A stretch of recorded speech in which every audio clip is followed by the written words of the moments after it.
Thank you for tuning into our seller interview series. Up today, we've got an Amazon FBA business for sale in multiple niches. Created in April 2016, this business makes $21,222 per month in net profit, and the listing number for the business is 46086. We do these interviews to give potential buyers more information about both the seller and the businesses they're looking to purchase. We hope these insights are helpful for you in making a buying decision. We've got the seller with us today to go through the business and cover everything from niche selection to traffic and monetization. Steve, thank you for coming on here today. How are you doing? Great, thank you. Yeah, it's my pleasure, and I'm very excited to discuss this business with you. I love talking about these Amazon businesses. But before we dive into the questions that I have for you, I want to go ahead and run through a little quick summary of the business. Again, it was built in April of 2015, has a monthly revenue of $141,344, expenses of $120,121 to make for net profit of $21,222, which is generated on a 12-month average. Included in the sale of this business are the Seller Central account with 25 SKUs, trademarks, domain and all-site content and files, an additional domain, social media accounts, and SOPs. Please note that inventory is not normally included in the list price. Further details can be provided to active depositors. Steve, can you tell us a little bit about your background in building and running online businesses? Sure. My background is actually in advertising and design, and I came to Amazon. Actually, it was kind of coincidental. A friend of mine told me about another friend who had started a business, and you know what? I'll try anything once. And he gave me a couple people to follow, and I started up with one product in the fall, and within like that first Q4, we did pretty well. And from there on, I just started launching more products. And all of this happened while I was working full time. And it got to the point where it was pretty busy, taking up like pretty much a full-time job on top of my full-time job. So I switched jobs to something that was a little bit less time consuming, where I could be doing a bit of the Amazon business at the office, and did that for another year, and then eventually quit full-time work and focused on Amazon. And that happened in 2018. So yeah, it's probably not a typical way of getting into e-commerce, but yeah, I kind of just fell into it. Well, you mentioned that in 2018, you started doing this full time. So why have you decided to exit this business today? Well, about 5 years ago, I bought a couple hundred acres and planted some pine nut trees. And I was expecting them to take a little bit longer to come into production, but that started to happen this spring. And yeah, I need to focus on that business. There's a lot of capital investment that I need to put into it. And I was expecting to sell this business in about a year to get ready for the farm, but it's happening a little bit more quicker than expected. So yeah, that's the reason I'm getting out now. When you look back over the last year at this business, you notice that you had a wonderfully large December, but the months prior to that, like October, September, they were a little lower. So can you explain the fluctuation in sales there? Yeah, and it wasn't a fluctuation in sales, it was a fluctuation in net revenue. We launched 5 new products right before Q4. Manufacturing took a little bit longer than expected, so they came in the month or at the end of October, and we were kind of scrambling to get up onto page 1 for December. And the tactic that we used was to keep the retail price pretty close to break even. And then we spent heavily on PPC, but all the products got up onto page 1 really high. And obviously we did really well in Q4. So it was basically that you took less in profit because you were reinvesting in the business to try to build momentum going into Q4. Yeah, 100%. We invested in the launch so that we would get that Q4 bump and kind of even out the profit numbers. Can you explain your role as the owner in maintaining this business? Sure. At the moment, recently, about 3 months ago, I hired a full-time manager. She's local, and I'm more of a strategic role in the business at the time. So on a daily basis, we'll have a call in the morning, and we'll just go over our daily to-dos. And if she has any questions about like specifics, I'll kind of give her direction. And then I'm working on PPC a little bit, revamped our PPC strategy. So over the last month and a half, I've been going through and restructuring the campaigns. And then on a quarterly basis, I am also doing long-term planning. And if you had to put a number on how many hours per week you're spending on it, what would you say? About 15 hours. Is that employee and the team that you described, is everyone involved aware of the sale and willing to continue working with the business? Yeah. So the employee, I brought her on. She's a specialist in systems. And one of the things that I was struggling with, just from a personal perspective, was building and training the team.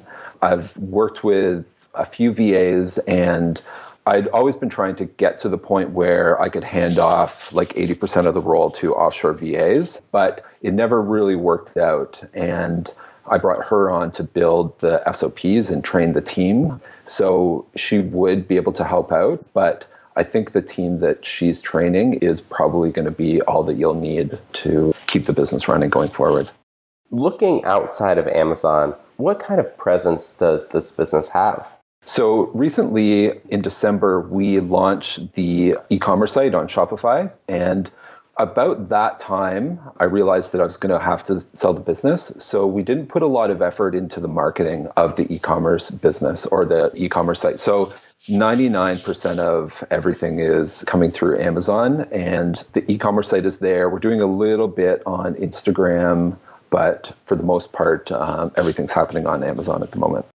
If you were to keep this business going forward, what are the major opportunities for growth that you would focus on? So one of the things that we did when we were starting the e-commerce business was we interviewed customers. It was about an hour-long interview per customer, and these were specific customers in our sports niche. And we found out some really interesting insights about the purchasing behavior and the customer flow and the customer journey. So out of those insights, we came up with a few ideas that I think would really boost sales and grow the brand. And also in the sports niche, the price points are pretty high. So it's not something that people go into lightly. The prices are close to $100. So people are doing research. They're talking to other people and finding out what direction to go. So based on that research, there's a few things that could be put in place through the e-commerce site that would also boost sales on Amazon. Oh, and the other thing with the sports brand is that before we decided to sell, we decided on 3 new products to launch, again, based on this research that we conducted with customers. We found that when they're making their purchase, they actually purchase in this like trifecta formation, and all 3 products together end up being about $1,000. So currently we sell one of those products, and we decided to add 2 more and then another variation of the first product. So currently, the one product that we sell, there's a few versions of it that range from about $45 to $89 and even higher during Q4. We put all our prices up during Q4. But these other 2 products, one is $150, the other one's about $350. And then the variation of the first one is going to be $150. And we're pretty confident that we're going to be able to double the revenue on the sports products with these new additions pretty quickly. And at the moment, the products are on the water and they'll be in Amazon at the kind of mid-June. So depending on when you're listening to this, yeah, you'll either kind of be hearing about those numbers or those numbers will be reflected in the updated P&L. But we're really excited about these. And originally the plan was to sell the business about this time next year after we'd gone through another Q4 with these products. Because that spike that you see in Q4 will probably double it this year, or you will. We were planning to do it and then have that included in the sale price. But at the moment, these new products aren't included in the sale price. So it's not a 100% sure thing, obviously, because they're not launched and ranked. But this is something where we've done a lot of research and come up with some winning products that we've already started to promote off of Amazon to our Instagram followers, and we're really excited about. And we think that they're going to, be a big boost to the revenue and bottom line. Do you feel like there are any potential risks associated with this business that a new owner should be aware of?